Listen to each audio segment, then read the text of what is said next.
as a huge fan of horror, I'm always interested in trying new subgenres and new directors, and certainly if there's a film that's recommended to me, I'll check it out. And that was the case with The Devil's Backbone, which is a Spanish film, and I have to say, I love foreign language horror films, because I think that extra dimension of not actually being able to understand what's being said, even with subtitles of course, just makes it a little bit more eerie because you're slightly more disconnected. And I think that makes it just that extra more thrilling and brilliant.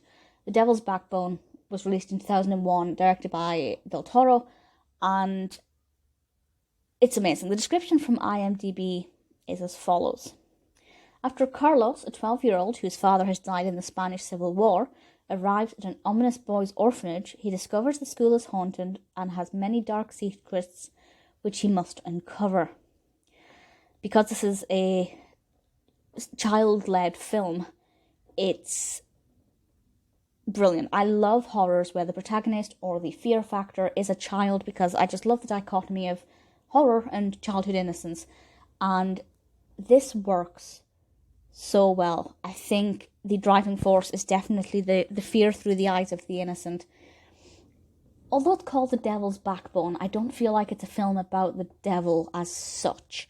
It's not like we have this crimson monster in the corner. It's a much more ghostly threat, and the makeup effects are just stunning. Ridiculously stunning. I'm just going to check the awards while I'm rambling on about this to see if it won anything for the makeup and costumes, because the makeup is sensational. It did win the Amsterdam Fantastic Film Festival Grand Prize for Del Toro. Best Costume Design nomination and Best Special Effects at the Goya Awards. There are a lot of Spanish awards here that I've not heard of, so I apologise if I mispronounce anything. But it has won several awards, and it's just absolutely brilliant. There's nothing about it that I can't get on board with. The development of the narrative is sensational. From start to finish, I was hooked. It doesn't, it gives us enough time to set up with our protagonist and get to know who he is and what's going on. But then it really, the fear factor really kicks in very quickly. And suddenly you are absorbed in this film. And obviously because it is a foreign language film in Spanish, you're absorbed in a way that's, you're an outsider, if you don't speak Spanish, of course, which I don't. You're watching this as an outsider, but you're also involved in it, and it's just that additional fear element I just think is great. I don't want to spoil too much by saying what the other horror elements are. I won't say that it's just gimmicky jump scares. It's very clever. It's very cleverly done. The horror aspects are very cleverly woven into the narrative, which may sound obvious, but there are a lot of horror films where I feel the narrative is one thing and then the horror is another. For example, with jump scares. But this is actually very cleverly done. The suspense is brilliant. The timing is great.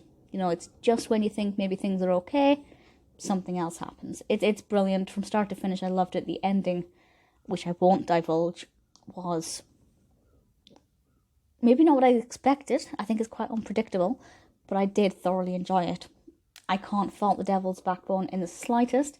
I try and pronounce the official Spanish title, El Espinazo del Diablo. El Espinazo del Diablo? I don't know. I apologise to everybody who speaks Spanish. I've probably ruined that completely.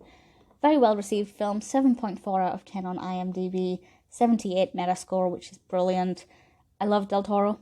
This may have been the film that introduced me to Del Toro's works. I'm not sure. He's definitely one of my favourite directors. I can't remember if this was the first one or not.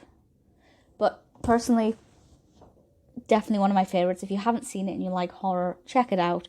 Rated 15, so not horrifically terrifying, but I think there's a bit of psychological fear in there as well, and it's just brilliant.